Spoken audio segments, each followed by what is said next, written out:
Frank Sanchez returns to the ring this Saturday out there, day of reckoning during Riyadh season in Saudi Arabia. But my boy Frank Sanchez, he's straight up island boy, man. And I'm telling you because my family's from the Caribbean. People from the Caribbean, as long as it has a name, it's a name brand, they don't care. They'll have on an Addidas hat, a Tommy Hilfiger shirt. They'll have on some New Balance sweats and have on some Nike shoes. And then they'll have on a fur coat and it's 110 degrees out there at the goddamn beach. So it makes me laugh when I see Frank Sanchez. When I see Frank Sanchez out there doing it big in Saudi Arabia with the goddamn Adidas outfit on with some nice-ass Nikes, it's hilarious to me. And I'm not saying that to clown him. I'm saying it because that's the shit people from the Caribbean do. Don't go out there with no goddamn Nikes, nothing name brand. I mean, as soon as you get off the plane, they smell it on your ass. And they want you to give it to them, and they'll put it on, boy. And I'm telling you, as long as everything they have on his name brand, none of that shit need to match. They don't care. But anyway, being more serious now, Frank Sanchez is out here, man. This may be his opportunity as he gets ready to take on Junior Fall, which I think Frank Sanchez will knock him out within 3 rounds. 23 wins, 16 KOs, no losses, 69-70% KO ratio. This man has a 78-inch reach, is what I think is going to make the difference. He's standing about 6'5". The Cuban Flash 831. If he's going to do something, he needs to do it now. And I'm glad to see him getting the opportunity because, Frank Sanchez was just basically sidelined, for quite a while out there under PBC. And just makes you wonder, what the hell's going on with these fighters where they can't get the big names.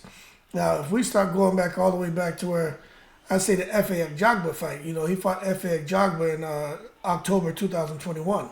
He won that on unanimous decision. Then in January 2022, he fought Christian Hammer, won the decision. Then in October 2022, he fought Carlos Negron and got him out of there. Then in April of 2023, he fought Daniel Martz, was able to get that win. And then you see in September 2023, he had a fight against Scott Alexander, got that win. But when I say he's been inactive, these people that he fought, it's not like he had a fight like a damn 3-4 month training camp. It seems like these were just fights that were just thrown together real quick just to get him in the ring. But it's not the kind of work that he needed. So now he's going up against Junior Fall. Another, he has a name, 20 wins, 2 losses. But then again, Junior Fall is not Deontay Wilder. Junior Fall is not Andy Ruiz. Junior Fall is not AJ. Junior Fall is not Usyk. Junior Fall is not Dubois. Junior Fall is not Joe Joyce. Junior Fall is not a big name. But he's a name. But my thing is with Frank Sanchez going forward, if he clips Junior Fall, he will have another opportunity to fight in Saudi Arabia. Against who? I'm not sure. But all he has to do is win. And I'm telling you, he looks like he's focused to me, like he's locked in. My boy's got on the Adidas outfit with the Nike shoes. But Frank Sanchez, I do think he's a guy who can come out here. And I think it's going to be a spoiler alert if he gets the opportunity to fight against a big name. I was hoping they'd put him in with Jared Anderson. But, Top Rank's not stupid. They know that Cuban Flash is a guy who can come out there and upset the apple cart, and Top Rank is trying to build up Jared Anderson to the next big American heavyweight. I don't think he'll get there.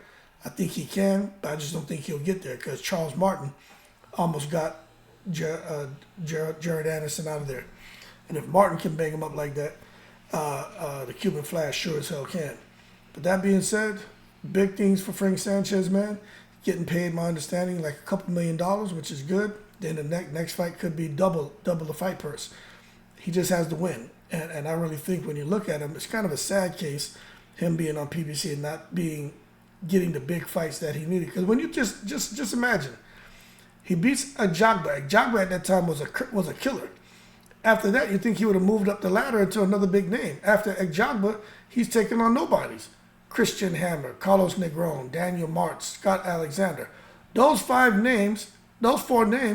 Jogba can beat those guys. So again, that's why I say he wasn't really given the opportunities to have the fights he wanted. That's why I say, to me, it might as well have been inactive. He just had sparring sessions, is what it looks like to me. But Junior Fall is not a sparring session, and the fight after Junior Fall should be another big name. And then we should see Frank Sanchez go in the direction that he wants his career. He's a heavyweight. Those guys are in a lot of fights that end up being a mash-up, crash-up. But he can't afford to be 34-35 and just now getting a big fight. He needs to strike while the iron's hot, knock this guy out viciously, and then put himself in line for a big name. And I hope it works out for him. That being said, Frank Sanchez fights this weekend, Junior Fall. My man's rocking the Adidas outfit with the Nike sneakers. Hopefully he can make that correction next time we see him. In the breeze.